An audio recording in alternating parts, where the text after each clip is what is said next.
correr dos meses aí. E uma pergunta que foi enviada aqui para a gente, para você responder, pastor René. Quem foi o maior agente para a consolidação desse processo? Bem, obrigado pela pergunta, Hugo. Talvez as pessoas vão pensar que a minha resposta seria Martinho Lutero, na realidade, né? Mas, na realidade, o maior agente foi o Espírito Santo. Tenho certeza absoluta que foi o Espírito Santo, né? Claro, utilizando alguns homens, mas o maior agente foi o próprio Espírito Santo. Entendeu? Era preciso, como o pastor ele tinha comentado, levantar homens para bater de frente com o que estava acontecendo, né? Então, sem dúvida nenhuma, o maior agente foi o Espírito de Deus, sim, com certeza. Amém. Pastor, o Eudes quer falar mais algo sobre isso? Quem foi o maior agente que culminou, que consolidou, como que é? Consolidou. Isso, consolidou. É porque a pergunta... Falando em línguas aqui, irmãos. Isso, falando em línguas. Esse processo... Glória a Deus. De verdade, eu acho que já está mais do que respondido, né? Porque o Espírito Santo, e ainda que alguém tenha sido levantado grandes homens de Deus, ainda assim mantém-se nele o Senhor, porque a palavra diz que convém que a gente seja diminuído. Então o processo nasceu no lugar certo, foi promovido pela pessoa certa, e com toda certeza o Espírito Santo de Deus que encorajou, animou alguém, homens, né?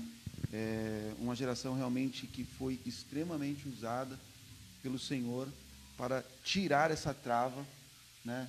Quebrar essas barreiras que impedia que o Evangelho fosse levado à frente e a volta de Cristo fosse, abre aspas, abreviada, né? Porque a gente sabe que a palavra do Senhor tem que ser pregada em todo o mundo. Então, se o inferno conseguisse manter todo aquele monopólio através da vida de outros homens que não conseguiam enxergar, efetivamente o Evangelho de Cristo seria impedido de ser pregado e a vinda de Cristo, de algum modo, estava sendo retardada, né?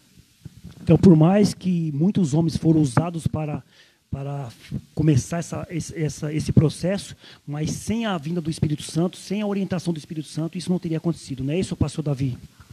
É que, na verdade, todo movimento espiritual começa em Deus, não é verdade? A gente só dá continuidade àquilo que o Espírito Santo está falando. Tanto que eu acredito que até esse debate aqui, essa reflexão sobre a reforma protestante é um mover de Deus. Porque tem muitas coisas boas que a reforma protestante nos trouxe, que estão sendo desconsideradas nos dias atuais. Na outra pergunta que foi feita para o pastor Eudes, até fiz a anotação aqui. Nós precisamos voltar à Bíblia, irmãos, porque mesmo com tantas versões das Escrituras Sagradas, aplicativos gratuitos para nós termos a Bíblia em nossas mãos, eu acredito que nós nunca vivemos uma era de tanto analfabetismo bíblico. Ou seja, lá em Provérbios, tem um provérbio que me chama a atenção, diz assim: a alma farta, ela pisa o favo de mel.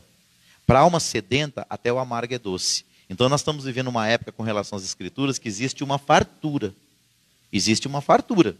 E o que acontece? Essa fartura da palavra de Deus, ela está sendo muitas das vezes rejeitada pelas pessoas. Então, a maioria dos cristãos não conhece as Escrituras como elas devem ser conhecidas, e isso gera, né? Então o Espírito Santo, através dessa live, está te chamando a novamente voltar às Escrituras. Porque muitos dos erros que são aceitos pelos cristãos é por desconhecimento bíblico.